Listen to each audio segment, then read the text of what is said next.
It is often said the road to hell is paved with good intentions. In the late 1990s, European leaders paved a road with gold. They called this ambitious and risky experiment the single European currency, Euro. Leaders promised unified prosperity and seamless economic integration across the entire continent.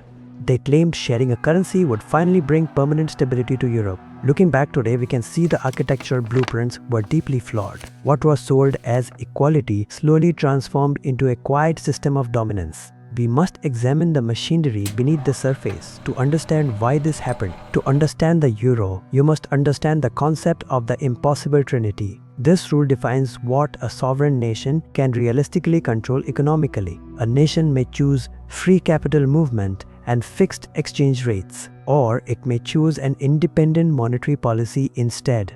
The rule is simple, yet unforgiving, because only two choices are possible. When nations like Greece, Italy, and Spain joined the euro, they chose poorly.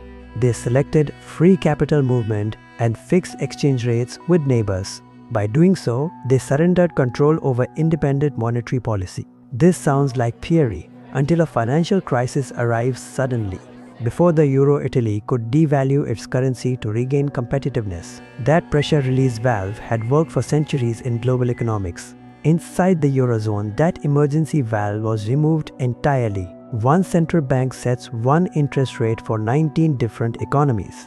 That interest rate is often wrong for nearly everyone involved. In the early 2000s, Germany struggled while Southern Europe boomed. The ECB kept interest rates low to support the German recovery. Those low rates overheated southern economies like gasoline on fire. Capital flooded southward, searching for higher returns.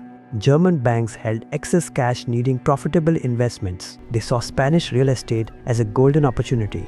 Between 2000 and 2008, money flowed south relentlessly. Cheap credit created massive distortions in peripheral economies. Spain began building homes at absurd and unsustainable rates. In 2006, Spain built more homes than 3 major countries combined. This boom was driven by cheap money, not real demand. Meanwhile, Germany underwent a quieter economic transformation. German unions accepted wage restraint to boost competitiveness. Wages remained flat, while productivity increased steadily. German goods became cheaper relative to European neighbors. Spanish wages rose sharply, while German wages stagnated for years. This imbalance reshaped trade relationships across Europe. Germany ran massive trade surpluses through suppressed domestic consumption. Their neighbors imported goods using borrowed money. German banks financed consumption of German exports abroad. This closed loop worked until the music stopped. When the global crisis hit in 2008, credit froze instantly. Housing bubbles collapsed across Spain, Ireland, and Greece. Debts remained, but income vanished overnight. Normal sovereign states would devalue their currencies. Eurozone nations could not print money independently. They could not lower rates to stimulate growth.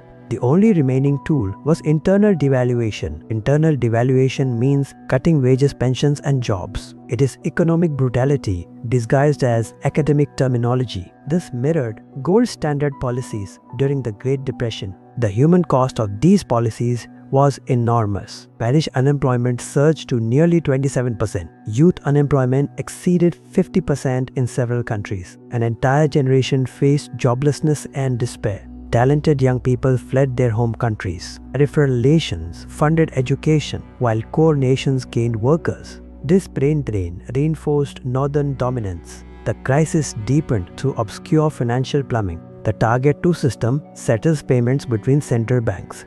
Capital flight created growing liabilities for southern banks. Money fled south and parked safely in Germany.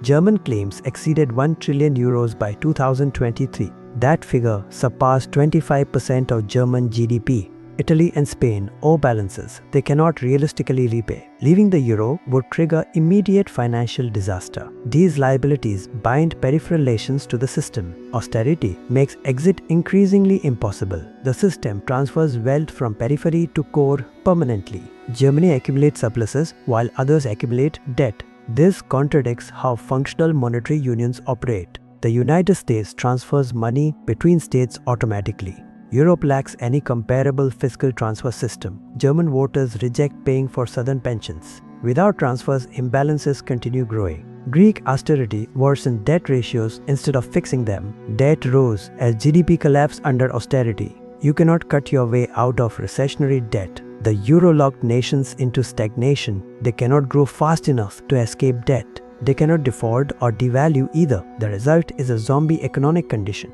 Young educated citizens become the primary export. Northern Europe pulls away from the deindustrializing South. This divergence fuels political resentment. Populist movements rise across Europe. Voters turn extreme when economic control disappears. The euro failed to create unity. Instead, it revived old national resentments. Both sides blame each other instead of the system.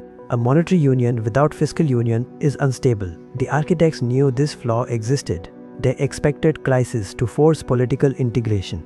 They gambled with millions of livelihoods. Voters resisted surrendering fiscal sovereignty. Europe remains a half-built house. The ECB patches cracks with bond purchases.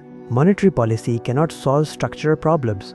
Southern Europe faces low growth and high debt. Germany violates surplus rules without consequences. Rules punish debtors but protect creditors. This double standard erodes legitimacy. Only two long-term outcomes remain. Europe must federalize fiscally and politically, or face a chaotic financial breakup. Leaders will delay collapse at any cost. They will print money and postpone reality. Imbalances continue growing quietly. Southern demographics deteriorate rapidly. Entire economies are slowly strangled.